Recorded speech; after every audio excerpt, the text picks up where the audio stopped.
I think I'm falling in. You they're playing. Semuanya, selamat datang di acara Kombur Pajak KPP Pratama pada Sidimpuan edisi pertama. Pada kesempatan kali ini, kami dari tim penyuluh KPP Pratama pada Sidimpuan akan membahas atau bincang-bincang mengenai hak dan kewajiban PKP serta peraturan terbaru e-faktur tahun 2020. Kita perkenalan dulu ya Kak ya. Mungkin dimulai dari saya, perkenalkan saya Hervina Dewi Siregar, saya merupakan penyuluh dari KPP Pratama pada Sidimpuan. Di sebelah Saya Abdul Rahim D sebagai penyuluh juga. Saya Tiara Yuninda sebagai asisten penyuluh pajak di KPP Pratama Padang Sidimpuan. Oke. Ini pada kesempatan kali ini kita mau, biasanya kita lewat ini ya kayak radio ya. Nah, untuk ini adalah pertama kali KPP Pratama Padang Sidimpuan membuat podcast. Nanti akan kita post di YouTube sama di Spotify KPP Pratama Padang Sidimpuan. Untuk menghemat waktu, kayaknya kita langsung aja ya kayak kombur-komburnya. Kalau di KPP Padang Sidimpuan kan di sini biasanya orangnya kalau bincang-bincang itu disebut kombur Kak, kombur. Tapi kali ini kita komburnya bermanfaat kan. Benar-benar. Iya. Kita bahasnya tentang pajak sekarang. Oke. Seperti tadi yang saya bilang, kita akan membahas hak dan kewajiban PKP dulu. Nah, di tema kedua nanti kita bahas e-faktur, tapi yang pertama kita tembak Bang Abdul dulu ya. Oke, Bang Abdul bisa jelaskan nggak? Kan di sini KPP kita kan banyak banget kan datang ke helpdesk itu ada yang nanya, oh beda PKP apa sih gitu, sama kalau dia udah daftar NPWP, udah buat CV, terus itu udah langsung PKP atau bukan gitu. Bisa dijelaskan nggak Bang Abdul? Ya, terima kasih Kak Vin. Jadi kalau kita melihat perbedaan dari pengusaha kena pajak dengan pengusaha biasa, itu sebenarnya melihat dari dia sudah dikukuhkan atau belum. Nah, kita lihat dulu pengertian dari pengusaha kena pajak sendiri. Pengusaha kena pajak ini adalah pengusaha orang pribadi ataupun badan yang melakukan kegiatan berupa penyerahan barang kena pajak ataupun dan jasa kena pajak yang dikenai atau dibebankan pajak berdasarkan ketentuan atau undang-undang yang berlaku gitu. Sedangkan pengusaha yang bukan atau non PKP lah ya, yang bukan yang dikukuhkan sebagai pengusaha kena pajak, jadi dia itu seperti pengusaha biasa, tidak bisa memungut PPN gitu lah kira-kira. Oke. Berarti ada bedanya ya, satu itu udah dikukuhkan gitu ya Kak ya? Iya. Oke, kalau misalnya dia WP-nya itu masih belum dikukuhkan, dia bisa naik level gitu nggak ke jadi dikukuhkan PKP? Ada syarat-syarat tertentu nggak gitu Bang? Ya, jadi sebenarnya kalau untuk menjadi pengusaha kena pajak ini, sebenarnya kan kalau pengusaha itu sudah memiliki omset di atas 4,8 miliar, dia kan sudah wajib untuk menjadi pengusaha kena pajak. Dan apabila belum dikukuhkan, memang belum bisa untuk memungut pajak dan seterusnya gitu. Nah, sedangkan untuk permohonan syarat-syarat di kantor pajak biasanya mengisi formulir pengukuhan PKP ataupun aktivasi. Terus lampirkan saja KTP, NPWP, surat keterangan domisili, dan jangan lupa tidak memiliki hutang pajak serta lapor SPT 2 tahun terakhir. Sedangkan kalau badan Kak, satu lagi, kalau badan itu harus melampirkan aktanya juga pastinya ya.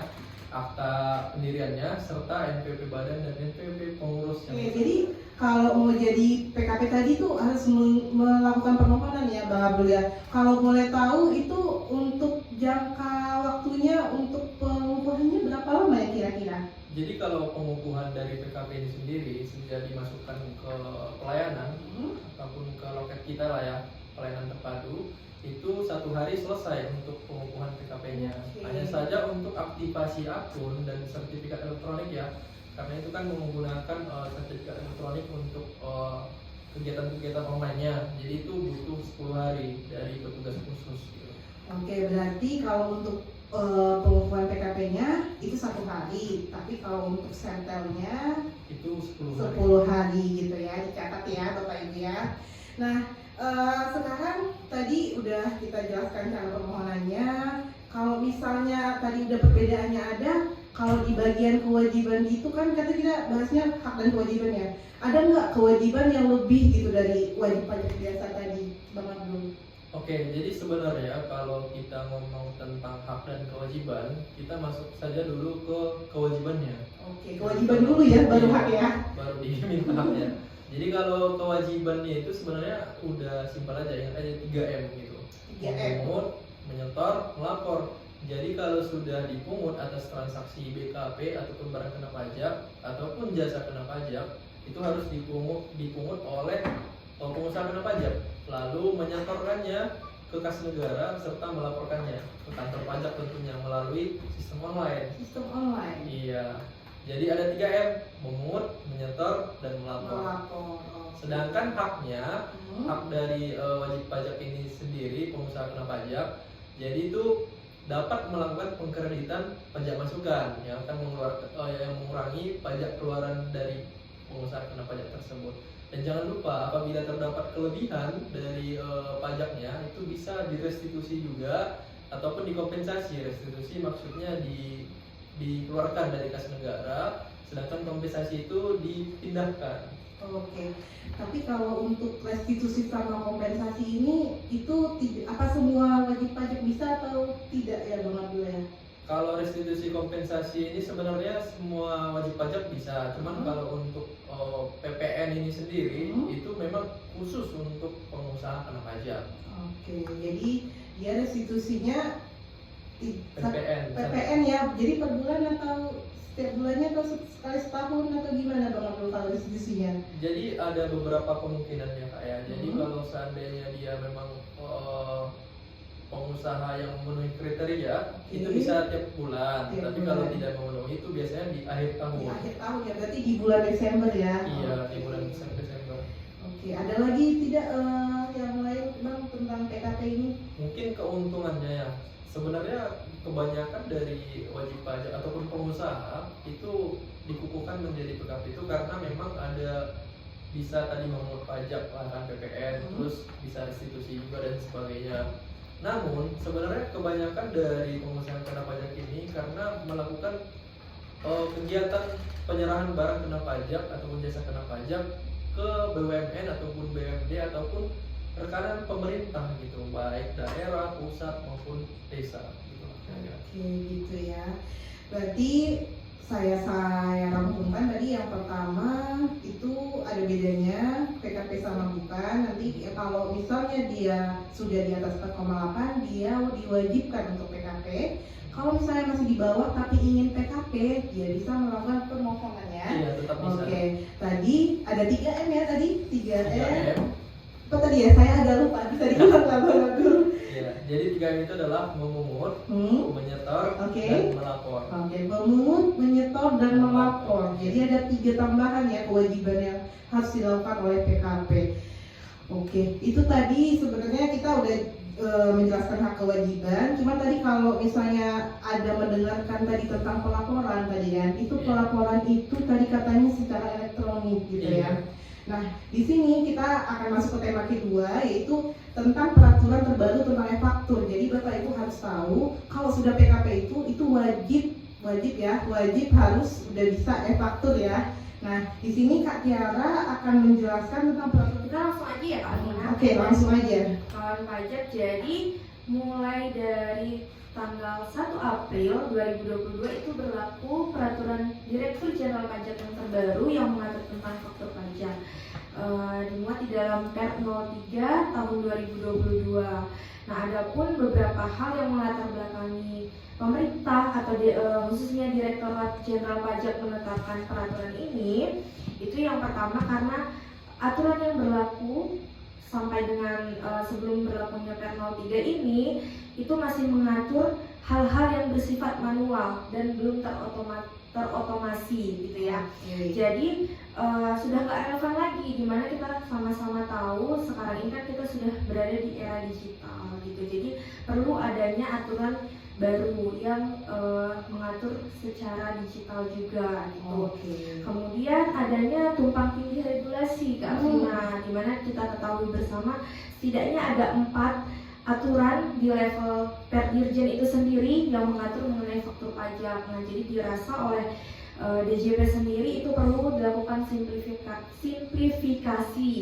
Jadi dibuatlah satu aturan yang mengatur keseluruhan. Nah, kemudian ada juga di mana aturan yang sebelumnya itu yang berlaku itu belum bisa menyelesaikan permasalahan yang terjadi di lapangan selama ini. Nah, jadi Per 03 ini hadirlah untuk mencoba atau untuk mencoba menjawab permasalahan-permasalahan yang terjadi selama ini yang belum bisa diselesaikan dengan aturan yang lama. Selain itu, untuk penyelarasan dengan aturan di level atasnya, di mana sudah beberapa kali terjadi perubahan undang-undang seperti yang kita ketahui. Selain itu ada perubahan peraturan pemerintah, ada juga perubahan PMK. Jadi dirasa perlu untuk melakukan perubahan peraturan Dirjen Pajak ini. Selain itu untuk memberikan yang pastinya memberikan kepastian hukum gitu Kak Vina. Ini berarti dari yang peraturan lama itu ada yang baru ya, gitu ya. Kalau perubahan-perubahan yang paling signifikan itu apa ya Kak ya, dari yang lama itu yang you have to know gitu loh, kamu harus tahu ini tuh udah berubah gitu, apa aja ya Kak ya, bisa dijelaskan? Mungkin sebenarnya kalau pokok perubahannya ada 12 ya Kak Afin, tapi secara garis besar yang paling berubah itu adalah jangka waktu untuk penguploadan e-faktur itu sendiri Kak Afin. Nah, mungkin kalau yang sebelumnya itu belum diatur secara jelas. Nah, di Per 03 ini sudah ada batasan waktu untuk menguploadnya seperti itu. Dari 12 pokok perubahan itu yang pertama adalah pencantuman nomor induk kependudukan atau nomor paspor. Nah, jadi di dalam Per ini sendiri itu diatur bagaimana tata cara pengisian e-fakturnya, termasuk dengan pengisian alamatnya. Nah, ini juga yang perlu kawan pajak ketahui nih Kak Vin dan Bang Abdul, dimana kalau misalnya lawan transaksi kita merupakan PKP yang PPN-nya dipusatkan atau PKP yang dengan pemusatan PPN terutang.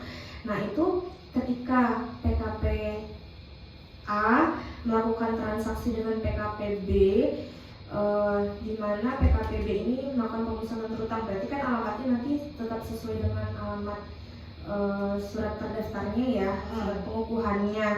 Nah, sementara kalau misalnya PKP A itu melakukan penyerahan BKP atau JKP kepada non PKP, misalnya PT A yang merupakan cabang dari PT XYZ lah gitu ya Kak Vin, yang dimana PT XYZ ini PPN-nya dipusatkan. Nah, itu ketika PKP tadi menyerahkan BKP atau JKP ke PT A, itu si PKP wajib untuk menerbitkan e-faktur di mana nama dan NPWP-nya itu menggunakan nama dan NPWP PKP pusatnya. Nah, tapi ya benar. Tapi untuk alamatnya itu wajib untuk menggunakan alamat si PTA-nya, karena di aturan Per 03 ini sendiri itu diatur kalau misalnya PKP menyerahkan barang itu di e-fakturnya dibuat alamat sesuai dengan yang menerima barangnya atau menerima jasa kena pajaknya gitu Kak Afin. Ini agak berat ya Kak ya? Iya. Coba saya rangkum dulu nih ya. Jadi yang saya tangkap dari tadi ya, yang pertama itu yang signifikan itu penguploadan faktur. Iya benar. Seperti tadi yang dibilang Abdul, PKP itu menyerahkan barang atau jasa yang kena pajak ya. Nah, penyerahannya itu kan dibuatkan ke dalam faktur ya, melalui e-faktur. Nah, e-faktur ini tadi katanya ada batasnya. Batasnya itu 15 hari ya, bulan berikutnya. Iya benar Kak, setiap tanggal 15 bulan berikutnya. Jadi itu yang harus gimana ya, hati-hati lah ya benar. Kalau saya coba buat contoh nih ya, jadi misalnya ini transaksinya di bulan Juni ya, bulan Juni. Berarti saya terakhir mengupload faktur itu adalah sebelum atau pas tanggal 15 Juli, benar? Maksimal tanggal 15 Juli maksimalnya. Iya, jadi kawan pajak jangan sampai terlambat melakukan penguploadannya. Nah, sebisa mungkin ketika kawan pajak Bapak dan Ibu PKP yang sudah melakukan transaksi penyerahan BKP atau penyerahan JKP-nya, sebisa mungkin saat itu juga lah dibuat e-fakturnya. Jangan nanti nunggu-nunggu, oh masih lama kok gitu. Takutnya nanti lewat dari tanggal 15. Kemudian pokok perubahannya adalah kode transaksi, di mana ada diatur di dalam e-faktur itu ada kode transaksi 05 yang digunakan untuk penyerahan yang PPN-nya dengan besaran tertentu. Gitu Kak Fi. Ini dari tadi Bang Abdul diam aja ya. Agak Coba ditanya dulu Kak. agak bosan. Itu selain tadi yang diceritakan atau dijelaskan sama Kak Tiara, Bang Abdul ada mau nambahin nggak? Ini yang perubahan-perubahan di P03-nya? Ya mungkin kalau yang agak relevan juga dengan Per 03 ini ya yang terbaru itu adalah terkait dengan cap. Jadi nanti hasil dari faktur pajak itu nanti kalau dia memang dibebaskan diberitahu bahwa ada cap dibebaskan. Kalau dia memang tidak terutang dikasih juga cap tidak terutang gitu.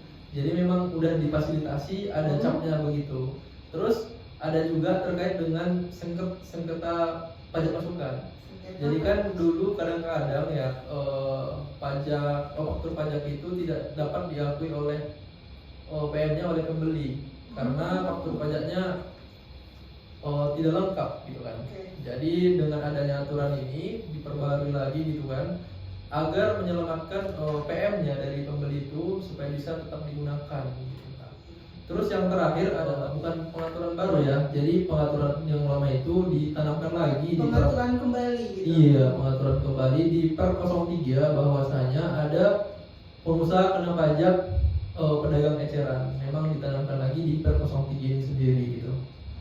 Itu. Kayak gitu tadi kayaknya udah banyak banget ya. Aduh, dari awal kalau misalnya ini catatan dulu ya. Yang pertama tadi hak dan kewajiban itu teman-teman pajak perlu diketahui tadi ada bedanya ada dua. Habis itu ada kewajibannya ada 3M. Ntar dulu saya ingat dulu ya, memungut, menyetor, melapor ya. Melapor. Iya benar sekali. Setelah itu wajib pajak perlu ketahui tadi kalau udah PKP itu kan menyerahkan barang dan jasa itu melalui e-faktur. Nah di e-faktur ini ada peraturan terbaru yaitu Per 03 tadi udah dijelaskan sama Kak Tiara. Agak banyak tadi ya intinya perubahan-perubahannya cuman kalau disimpulkan tadi yang pertama itu adalah jangka waktu penguploadan, habis itu yang kedua itu adalah adanya perubahan penulisan alamat kali ya, ya alamat, habis itu ada tambahan kode benar ya 05 benar Kak. Oke. Habis itu peraturan kalau misalnya dibebaskan fakturnya itu ada nanti capnya, betul? Iya, Oke. cap. Apalagi ya, tunggu ingatan saya agak susah tadi. Habis itu PKP apa ya? Oh yang ya, eceran. Oke ya, PKP eceran ada di atur kembali ya di P03. Iya. Oke. Sama yang itu Kak, sengketa. Oh iya sengketa. Kalau pajak masukannya. Oke, siap itu.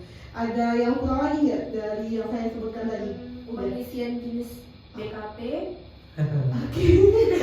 Jadi penggunaan ini Kak, transaksi dengan mata uang asing. oke tadi iya benar sekali itu kalau nggak salah itu sesuai dengan KMK pas saat dibuat faktur. Iya betul Kak. Jadi kawan pajak kalau misalnya ngikutin dari awal tadi bisa ngambil catatannya, jadi nanti bisa dipelajari lagi. Ini videonya bisa ditonton ulang juga. Tadi penjelasan Kak Tiara sama Abdul, kalau menurut saya itu sudah cukup jelas ya. Nah, cukup segitu apa gimana nih? Kita tutup aja dulu untuk episode pertama Perdana ya Kak Afin. Biasanya kan kita emang lewat radio, cuman ini memang udah untuk memberikan layanan terbaik lagi atau informasi terbaik. Kita upload melalui YouTube atau Spotify. Kita ikuti tren-tren sekarang. Kita berpodcast. Apabila wajib pajak saya ada pertanyaan, silahkan tinggal di kolom chatnya, asik di kolomnya. Abis itu kalau misalnya pengen dibahas apa lagi, ya silahkan diusulkan juga di kolom chatnya. Nanti kita akan mencoba membuat video-video berikutnya. Agar teman pajak juga mengerti ya. Baik, mungkin begitu saja untuk acara podcast kita perdana kali ini. Kepada Kak Tiara, Bang Abdul, saya ucapkan terima kasih. Untuk penutupan mungkin saya ada pantunnya ini. Ini pantunnya agak dadakan. Di sini jalan-jalan ke Padang Sidimpuan, jangan lupa membeli ikan. Cakep. Oke, cukup sekian yang dapat kami sampaikan. Salah dan hilaf mohon dimaafkan. Assalamualaikum warahmatullahi wabarakatuh. Bye bye. I think I'm falling in. You, they're playing slow.